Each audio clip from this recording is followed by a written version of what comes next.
So that's my cargo, and my truck is an old NTC Big Cam, something or other. Well, let's take a look. The foreman called our dispatch agents and explained, yep, got a truck that might be suitable for your boss here. And here we go. Oh, it's a Mack R.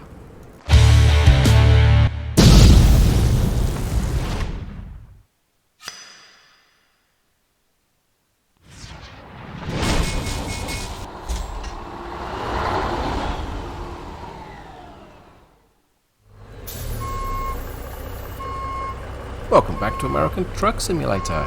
Today we're taking a bitumen branded Mack R equipped with a Cummins NTC Big Cam. And we're going to be taking a load of stones through Colorado. As you can see, the weather is cold. The British for this will be bloody cold. And yet again, it's another Mack. And today we're using a Zeemods engine. We're actually customizing and tuning a Zeemods engine. And if you follow Z and you're in his Discord, you'll see that a Cummins Big Cam sound and engine pack revision is tentatively planned. Hey, Future David here. Well, there's a very definite audio squelch there, so I'm going to pour one out in memory of the audio because it broke. Oh well. Looking forward to this one. You should note that this is not any alcoholic beverage. This is a energy drink which I am pouring over ice because I'm British and we're civilized, and that's how I roll. And not because I need something to give me strength. So back onto the video.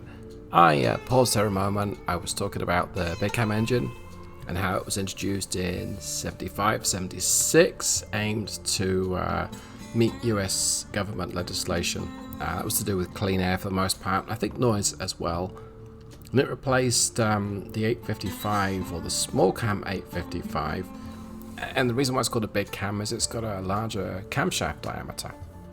Now, this particular engine is modeled on a Big Cam 4.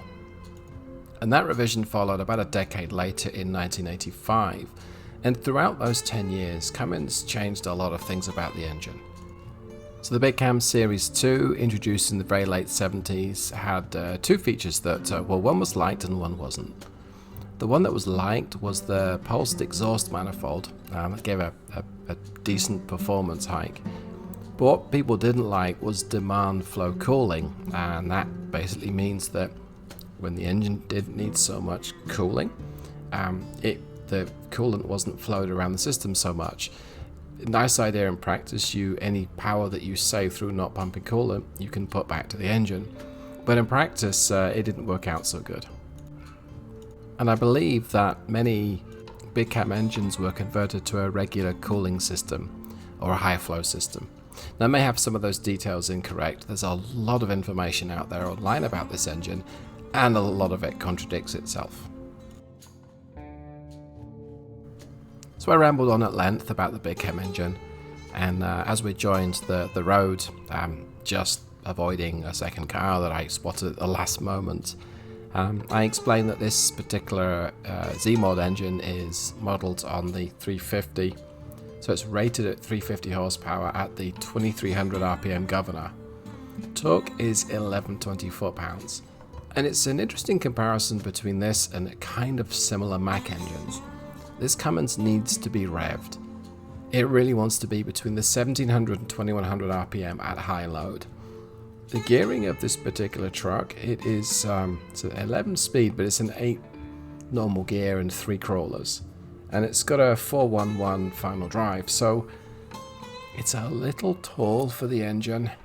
But reason being is that the truck is spec'd to cruise at 65, 75 with a load behind it on a urgent delivery. Oh, and I recall this van driver just loitering, not going round me, and then going round me the most inconvenient place possible, and then immediately turning left. Thanks, van drivers. So I'm going to skip forward a little bit here, give us some accelerated time action, and also scroll up the screen the 8 core mods, or the 8 mods that you can get close to this experience if you do it yourself. Now what's not showing on this list is the fact that I have customized the Zeemods engine model. And also I'm using my own custom physics mod that is not yet released, if it ever will be, on the Steam Workshop. And that makes the driving conditions slippery. So you will see the truck move around a little bit side to side, and you'll see me correct and overcorrect with the steering. I am not quite as numpty a driver as it looks, but that's because the road surface is slippery when wet, and my custom mod makes it very interesting to drive. As for this mod, I'm still experimenting with some of the physics settings in the game, but mostly it's because Grimes' Frosty's Winter mod looks amazing, and I really wanted the game to be just as challenging to drive as it looks. This snow right here, yeah, it's fantastic. Talking of the snow, it didn't let up during the whole drive, because that keeps the road surface wet, so it was slippery the whole time. And I was finding that this 8+3 speed transmission mostly is perfectly fine. It's quite easy to let the NTC get bogged down just a little bit. And when that happens, you've got to shift down. If I wasn't careful and I shifted down and gave it a bit too much power, I would slip the wheels. And that's with 40,000 pounds worth of stone on the back. So yeah, I might have to turn down this mod just a little bit, but it makes it more of a challenge. So in this part of the video, the daylight's broken, it's light, still snowing, and I'm making fairly good progress, which is good. What I found was that the Mack R would really struggle over about 60-65. So at this point, the cruise is set at 75. It's trying to accelerate up to that speed. It just takes, you need a calendar to time how long it takes you to get there.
Okay, so after a fairly event-free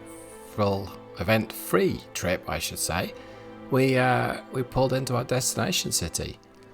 And yes, it's still snowing and the weather is still pretty terrible. But it's a short drive off the freeway to the destination, which is right here. So, I posed a little bit with the truck. I tried to get some nice shots, you know, the kind of thing you might want for a thumbnail. I even follow the traffic rules, which I of course do all the time. Things like these stop signs and so on and so forth.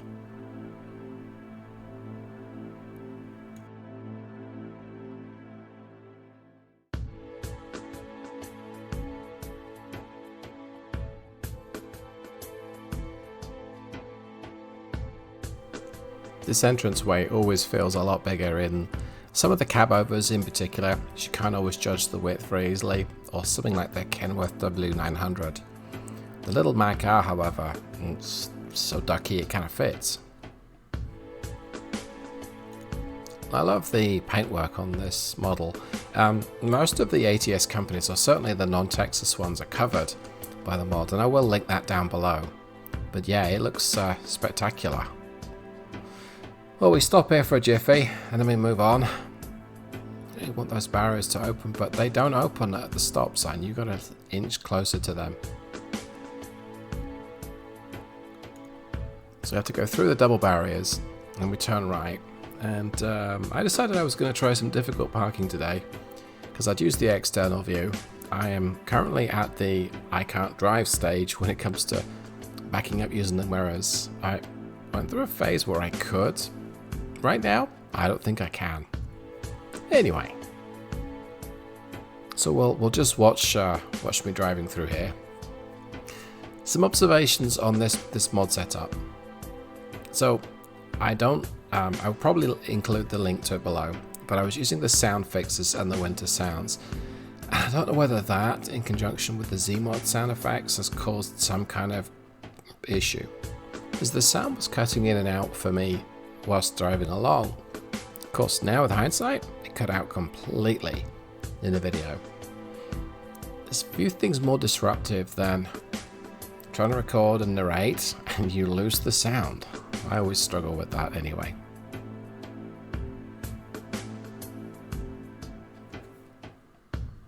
Right, so that's my parking chosen. Now we'll get to watch me maneuver, in quote marks, maneuver and get the trailer in the spot. I was also going to talk a little bit about how the mods have affected the performance of the game. So ATS is generally CPU limited more than GPU limited. I believe it uses 4 threads, I'm not entirely sure at this point. It's certainly 2.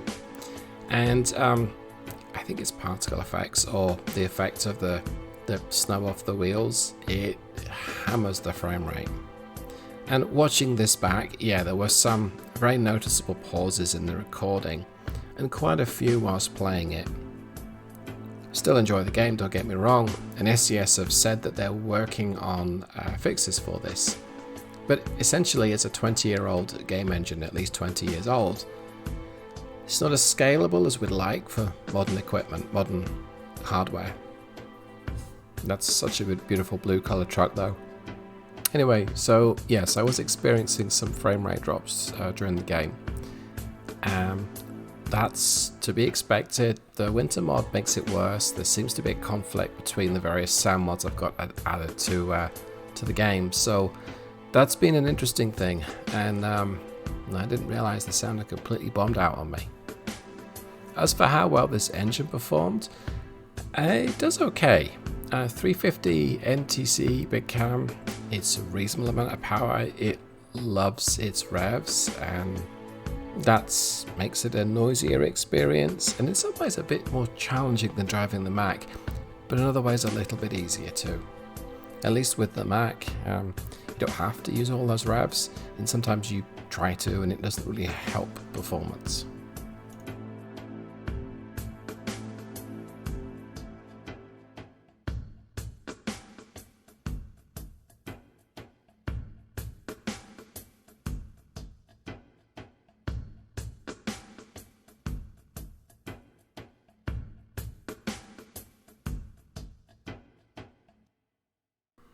So for the results, we covered 243 miles and we burnt 43.4 gallons of diesel, which is 5.6 miles per gallon.